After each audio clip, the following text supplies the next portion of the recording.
Trading psychology. Without mastering this, you are destined to fail.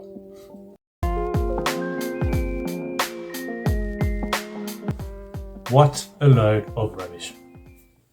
Hello everyone, I'm Troy and I'm a performance coach. I want to talk to you about this whole trading psychology thing. For me, I really don't like the term psychology when it comes to trading because for majority of you, it has absolutely nothing to do with your psychology. It's more your performance.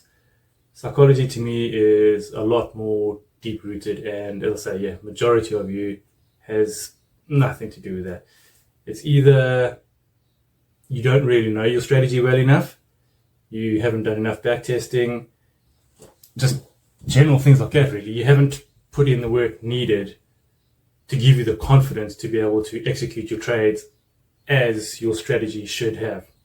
Now, I'll use myself an example. With my swing strategy, there's the question of when do I move my stop loss up to break even?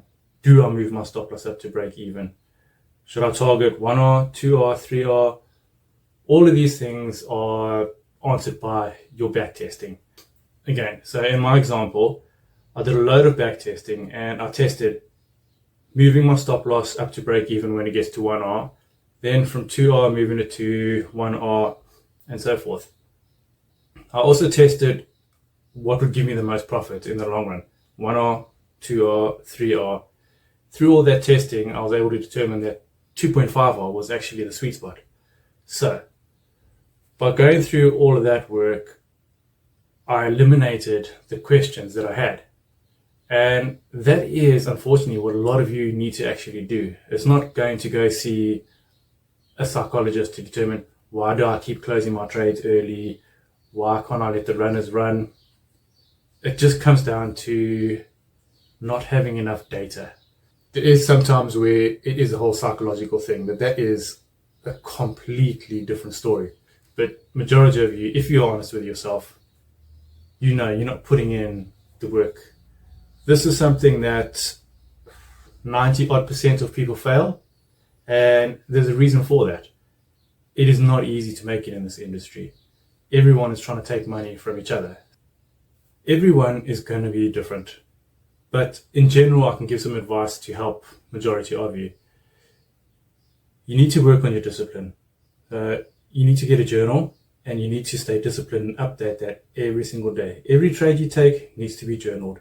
Reason why you took the trade, the reason why you got out of the trade, all of that needs to go down there. That's going to help you build your data, which in the long run is going to give you the confidence. Yes, you can do it by trading live and recording that, but that's going to take you a long time. If you go and do a solid backtesting session, the amount of data that you're going to get in that time is going to be so much more than what you would get from trading live. So do your backtesting, journal. Something else that you could look into doing is getting yourself a trading buddy. So someone to help you keep you accountable. This is something that I do with a lot of my students is we have daily check-ins, and that just stops people going on a tilt. Now, in the back of their mind, they know, okay, I have to report what trades I haven't taken, why I have or haven't taken them. And they know if I'm just taking random trades that don't fit the strategy, I'm going to give them a hard time for that. So find yourself a trading buddy or a coach if you don't have anyone that you can have as a trading buddy. Performance coach, such as myself, is going to give you a few more tips as well, and they're going to be able to advise you on how to progress or how to eliminate the things that you keep failing on. So to sum things up, psychology within trading, it is a thing, but to me it's more performance. So gave some advice on a few things that you can tackle. There are obviously a lot more things, loads of them on YouTube. Any questions, drop me a message and I can try to help you out a little as well. I hope this has helped some of you. As I say, any questions, put them in the chat, and till next time, have a good one.